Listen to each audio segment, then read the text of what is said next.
Podsters, what is up? I am back. How are you? It is June, and I, for one, am so ready for summer.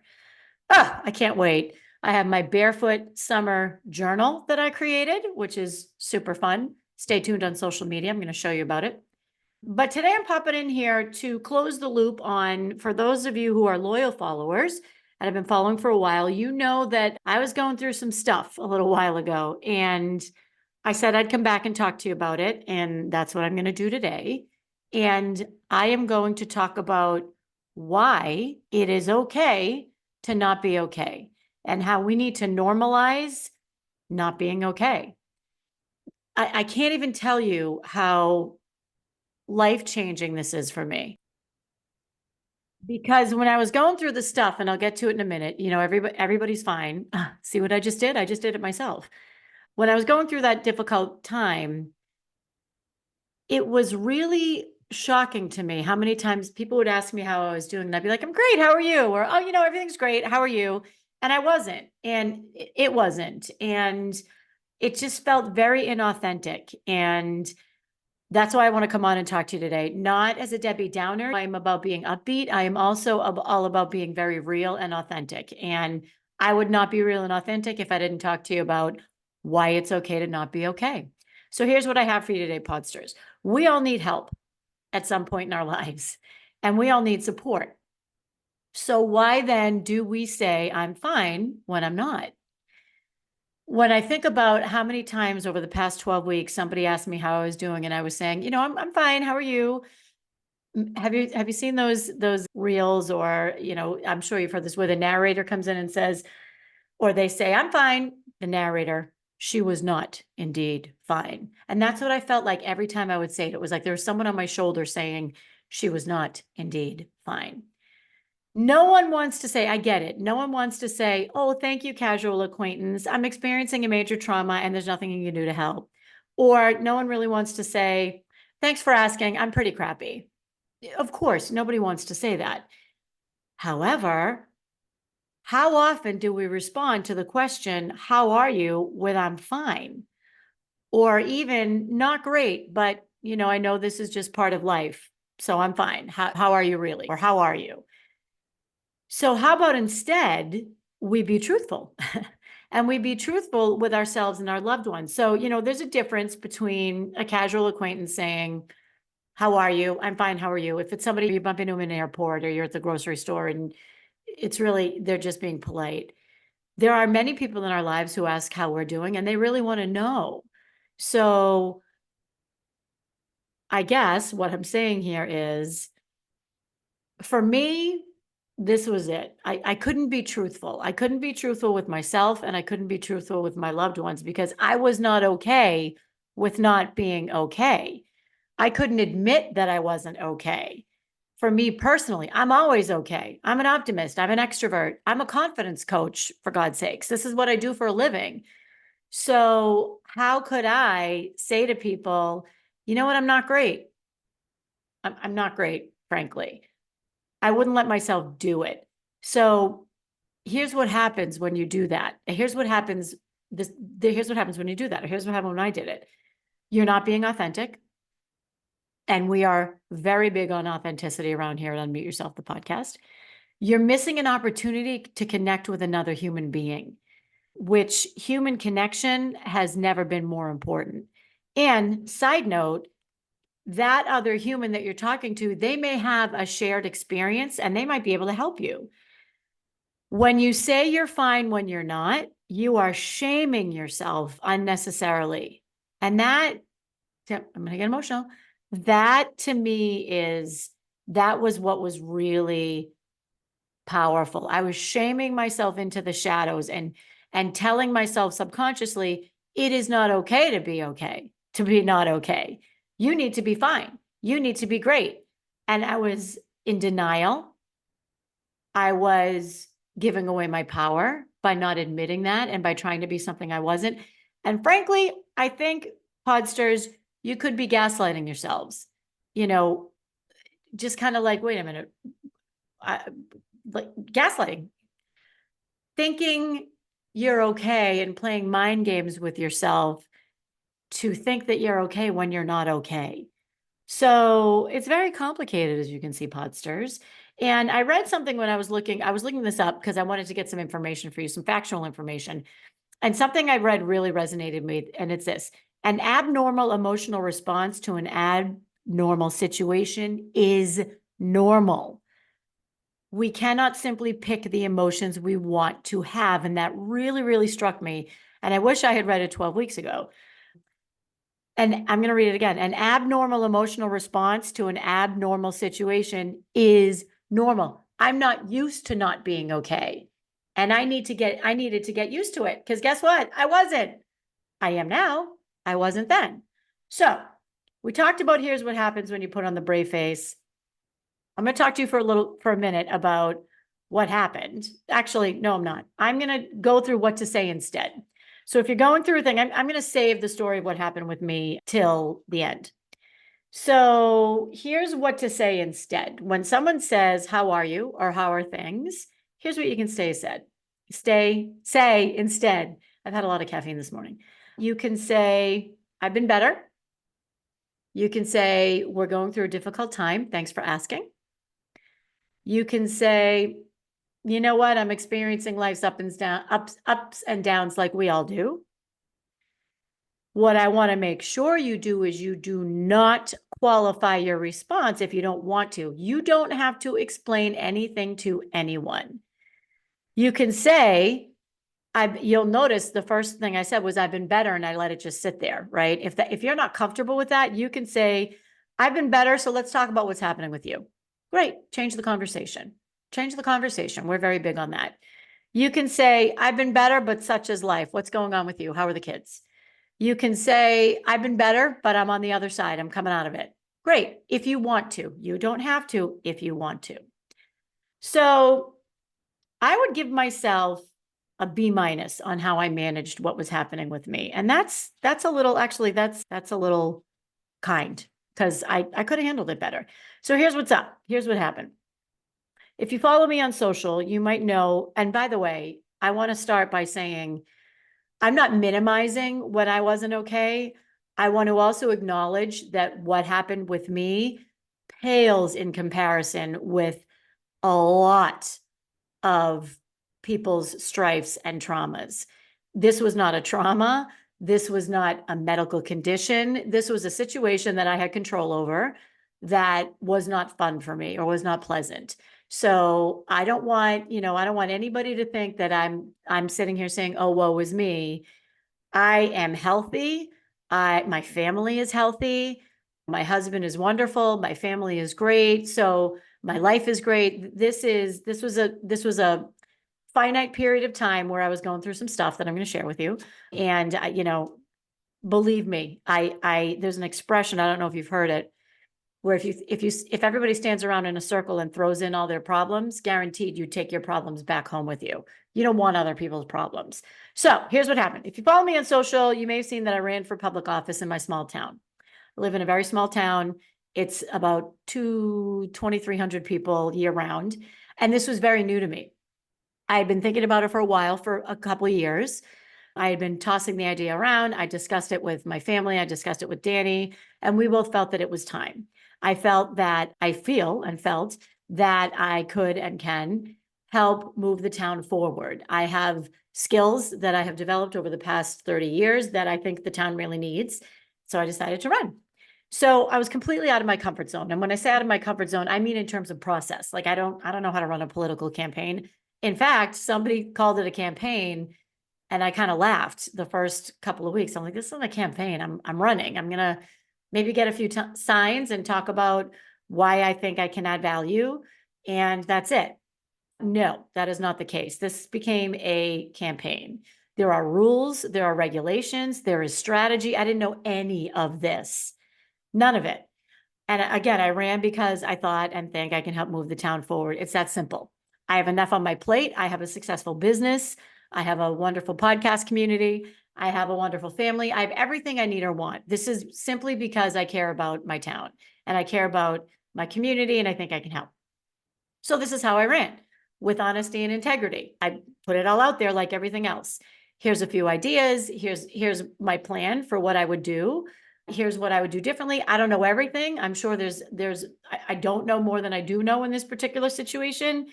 And based on my perspective, here's what I think. Great, simple, easy peasy.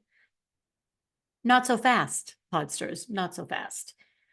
So I ran with honesty and integrity, and then the haters came out, which is fascinating to me because, as I mentioned, it's a very small town. This is not, I was not running for president of the United States. I was not running for Senate. I was running for a small town leadership position in the town. There were memes about me. There were reels made about me. There were legit, full-blown, straight-up lies. These were not misunderstandings. These were lies.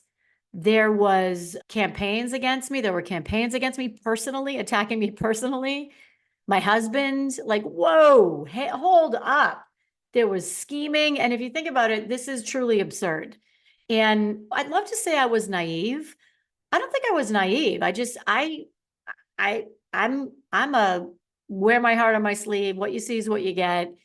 No ulterior motives. Like, the last thing I'm going to do is puppeteer and be a puppet master and do it. Like, it's just not who I am. And I have no time for that, no tolerance for that either. And yet this is what happened. So at any point I could have stepped out. I could have said, okay, I didn't sign up for this. No, thank you. I don't need this. No, thanks. Bye. I didn't, because I truly believed, and I still believe, that I'm the best person for the job. Side note, there were 2 open positions. I did get elected, and so did another woman. And I think we're gonna do a great job. So all of this is to say, podsters, I was not okay. And I had to show up on stage. I had to show up with my coaching. I had to show up for you all. And you may have noticed I wasn't myself over the past several weeks. And this is me getting choked up again. Because giving away that power, giving away my power over how I feel, that will never happen again. That will never happen again. And I had to go through it to realize that. And I'm going to give you some tips on what I would have done differently. If and when you're not okay, this is what I would have done differently. Anyway, keep in mind, again, this wasn't president of the United States. This was a small community where I thought I could add value. So I kept going. My work suffered from just lack of attention, which I knew it would. Before I chose to do this, I sat down and said, okay, what kind of a hit is my business going to take? Am I okay with this? I am. I had a great year last year. This is a year that I could kind of be a little more selective in what I put on my plate. My personal life suffered. My husband had to hear these terrible things, and I was shell-shocked. I was just like, what? Again, like, it was just surreal. So, podsters, here's why I gave myself a B- on how I managed this. So here's what I did well. I stayed hydrated. I truly believe this, by the way. I stayed hydrated. Like, if you can stay hydrated, that's a win. That's one little win that's saying I have control.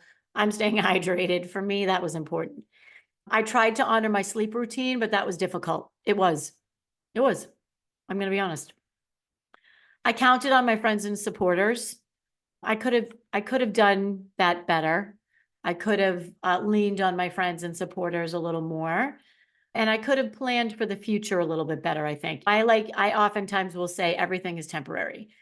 And that is true. The good times, temporary. The bad times, temporary. You're on top of your game, enjoy it because it's temporary.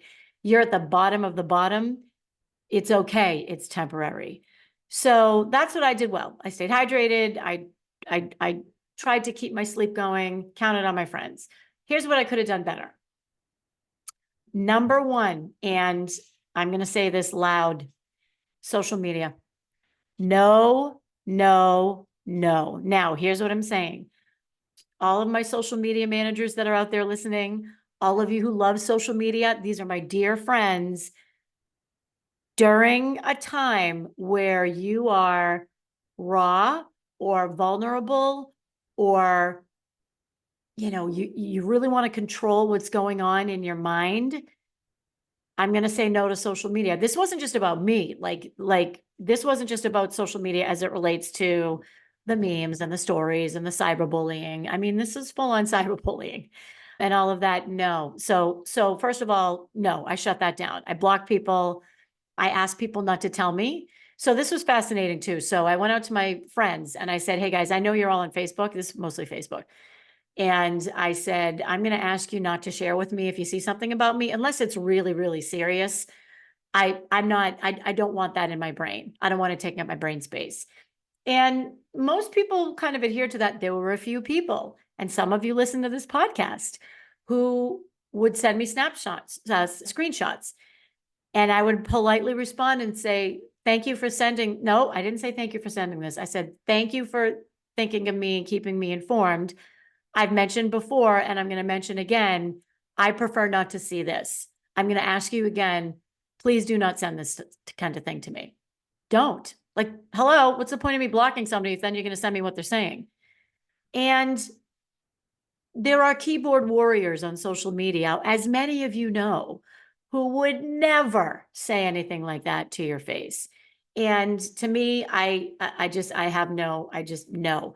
The other thing about social media, there is a lot going on in regard to what's happening in Gaza and what's happening in the Ukraine.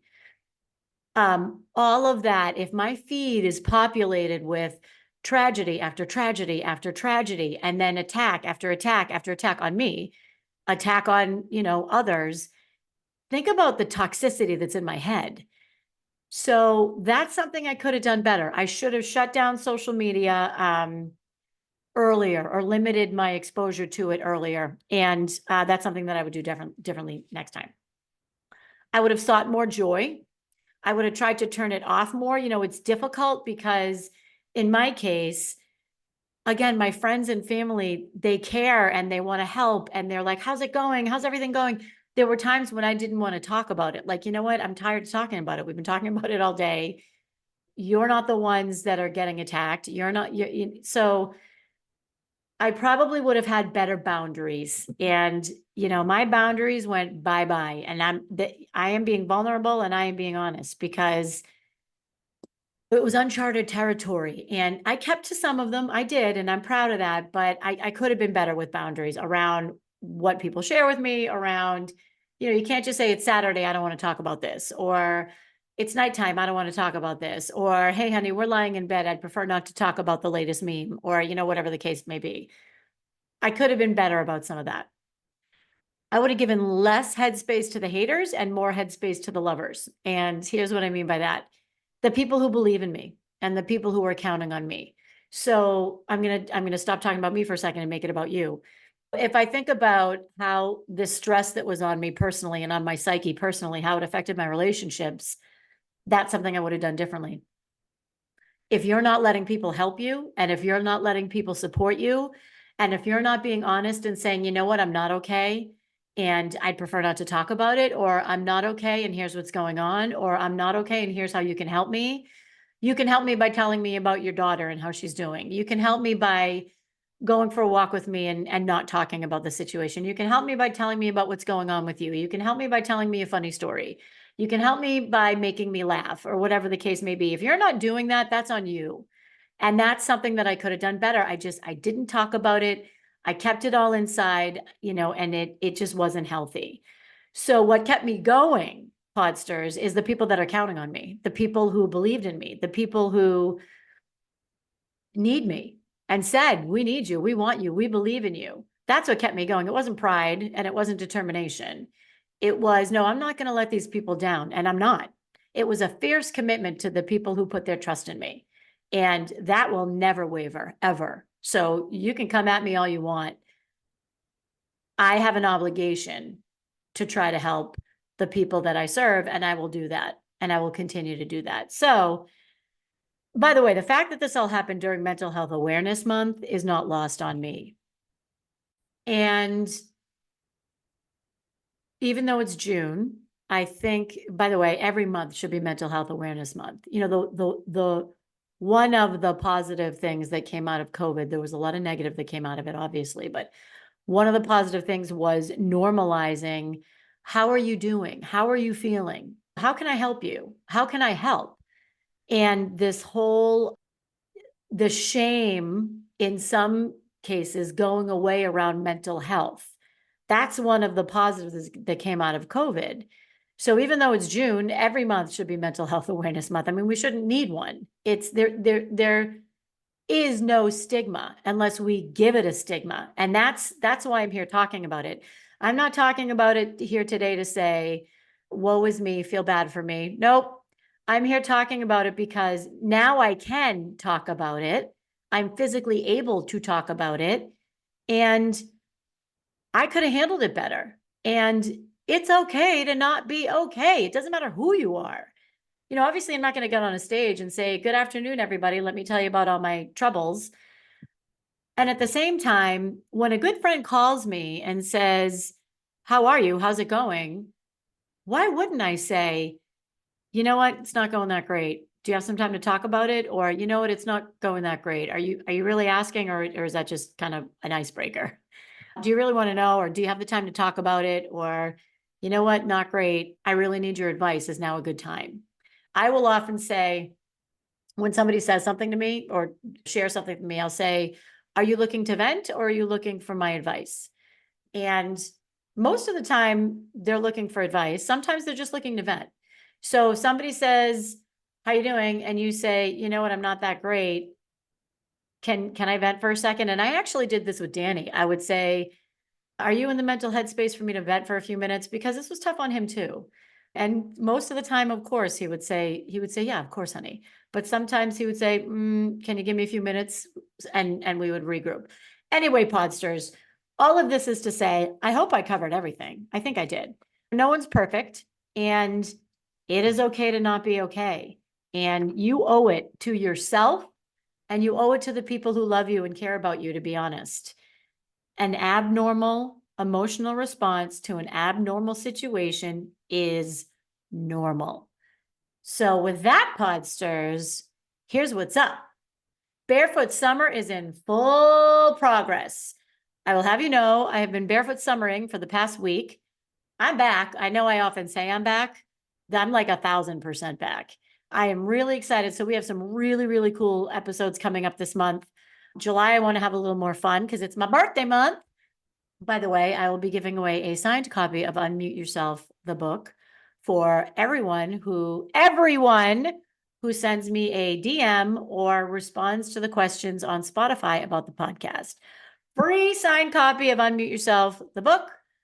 If you comment on what you want to hear about or what resonated with you, or take a screenshot of the podcast as you're listening to it, share it on social media, tag me, any of those, they mean the world to me. I am back. I am rebuilding the community here, and together podcasters or podsters, together podsters and podcasters, because many of you are podcasters, together we got it because we're better together. So thank you for listening. Thank you, by the way, for those of you who reached out to me over the past few weeks. I responded to everyone, I think. If I didn't, thank you for your patience and your grace. And at the end of the day, we're all we've got. So let's normalize not being okay. And if you are okay, maybe have a little grace for someone who isn't. With that, Podsters, peace out. See you next week. Can't wait.